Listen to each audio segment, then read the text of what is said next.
How many times were you told as a kid, or probably up to this day, to avoid fatty foods because it's going to make you fat, raise your cholesterol, and give you a heart attack? This is almost a foregone conclusion, right? Fatty and oily foods are bad for you. You have to avoid it at all costs, and we've never really questioned it. But is it really true? Does fat make you fat? Or have we been given the wrong information all this time? Let's find out.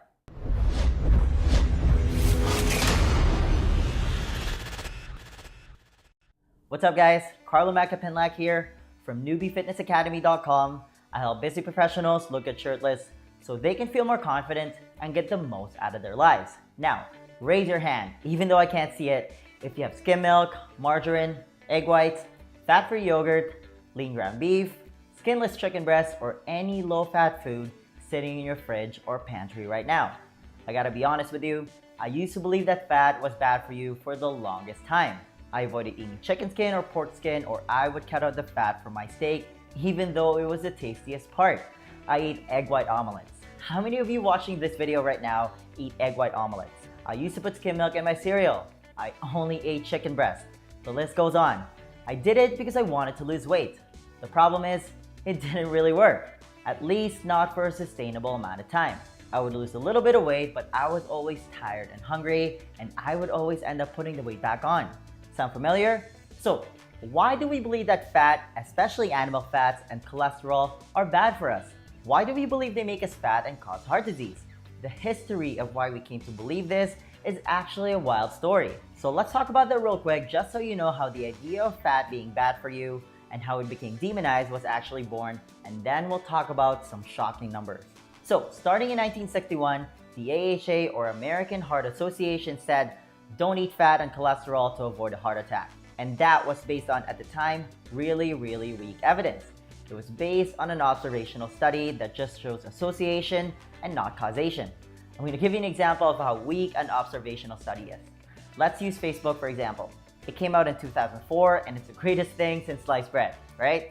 Let's just say that teen pregnancy in the US skyrocketed during that year as well. I don't know for sure, but let's just use that as an example. An observational study then could say that Facebook might cause teen pregnancy. It may or may not, but you can't know for sure. You can only establish association, but not causation. That's how weak the evidence was against fat back in 1960. They could only establish association, but not causation. And it was a scientist named Ancel Keys that came up with this idea that it was fat, specifically saturated fat and cholesterol, that caused heart disease. He fell in love with the idea that fat was bad for you based on weak evidence. He picked and chose his evidence that's now been proven to be just wrong. But that's when that whole hypothesis was born. It's been enshrined as policy ever since, and it's led to enormous unintended consequences. The federal government gets on board in 1980, and that's the start of the first American dietary guideline. Remember the food pyramid? The entire Western Hemisphere tags along, and we all started avoiding fat and cholesterol. Everyone gets on board and starts following a low-fat, high-carb diet that's supposedly heart healthy. So far so good, right? Not really. And the other argument why fat makes you fat is because fat is calorically denser, right? It has more calories per gram versus protein and carbs, which has 4 calories each versus 9. And common sense suggested that to keep people thin was just to keep calories down just by reducing fat, without accounting for the physiological response of those macronutrients to your body. So now we're all on the low-fat diet and we're avoiding fat and cholesterol like the plague. And every doctor and health professional on the front line, every dietitian, nutritionist, your dog, is pushing this low-fat diet. All sorts of low-fat foods appeared in the supermarkets. Fat-free yogurt, egg whites, margarine. We start eating more skinless chicken breasts instead of chicken thighs. Everyone is eating extra lean ground beef. We started buying leaner cuts of steak. Everything goes low-fat. And people change dramatically the way they eat. We started eating more carbs. And this makes sense because if you eat low-fat, then you have to replace that with something else, so you automatically start eating more carbs. Carbs got the heart healthy label that you see on your cereal box. So we have this huge change in how we ate. In 1980 is the beginning of the first dietary guidelines for Americans. Everyone followed it. They started eating more bread and pasta, and it's also the beginning of the obesity epidemic in North America. But what actually causes people to get fat? Most of us think it's fat and overeating, right? And this has been drilled in our heads for decades now. So if we just cut the fat and eat a little less and move a little more, like exercise, then we're gonna lose weight. At least that's what's supposed to happen. And that's how the eat less, move more movement came to life. It's the calories in versus calories out model of weight loss. Here's the problem with that model. When you try to restrict calories, so reduce the calories in part of the equation, and the lowest hanging fruit there is to just cut out the fat, right? Because again, it's calorically dense. And exercise more, so increase the calories out. Your body is hardwired to adjust to this change so it can survive.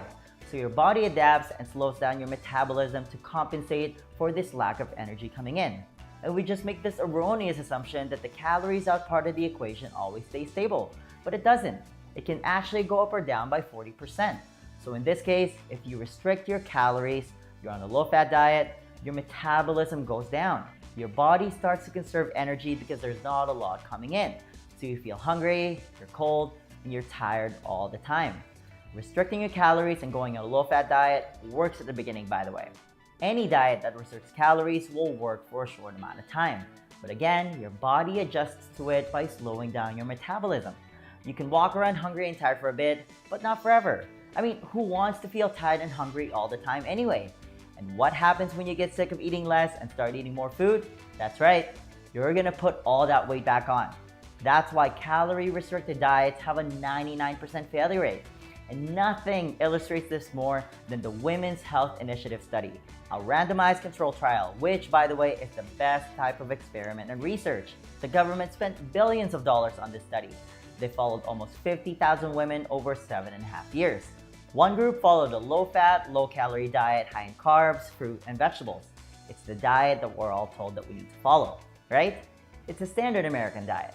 The same group of women also increased the amount of exercise that they did. So they ate less and moved more. Literally the perfect combination that's expected to keep you healthy and make you lose weight.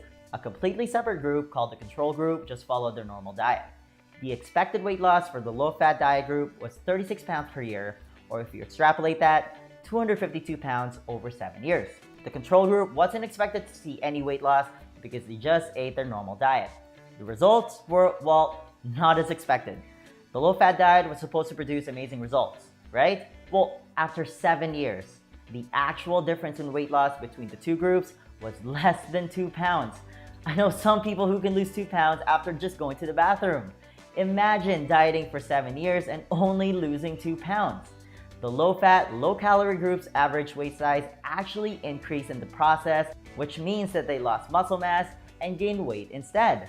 The low-fat, low-calorie group who exercised more for 7 years actually ended up fatter than ever. And this shouldn't be news to you if you've been following a low-fat diet all this time, right? We're eating less fat, but we're fatter than ever. Now, let's look at the other side of the coin for a second here. We're talking about the high-fat, low-carb diet, the exact opposite of what we've been told to eat. Well, there are now hundreds of randomized controlled clinical trials on high-fat, low-carb diets, and they consistently show that it not only helps people lose weight, but it's also the best diet to control people's diabetes, and it improves most of the risk factors for heart disease. The government actually did a randomized controlled clinical trial called the Multiple Risk Factor Intervention Trial, and they gave people saturated fat and cholesterol. They did this on tens of thousands of people, and they tested to see if giving the people who ate fat and cholesterol would get fat, then get a heart attack or die faster. And none of those clinical trials could show that the people who ate more saturated fat and cholesterol died at any higher rates of heart disease. In fact, there's a study where the more people lower their cholesterol, the more they were likely to die of heart disease. But what happens when a study produces results like this? It gets ignored because it goes against the grain. It goes against conventional wisdom. The government is so invested in this low-fat hypothesis that they basically don't want to backtrack from it. They can't. I mean, when was the last time the government admitted that they were wrong anyway? Think about all the food companies making low-fat food, all the grain producers, all the multi-billion-dollar pharmaceutical companies selling cholesterol-lowering drugs, every dietitian, doctor, and nutritionist advising their patients to eat low-fat. Backtracking from the low-fat hypothesis would have enormous financial consequences.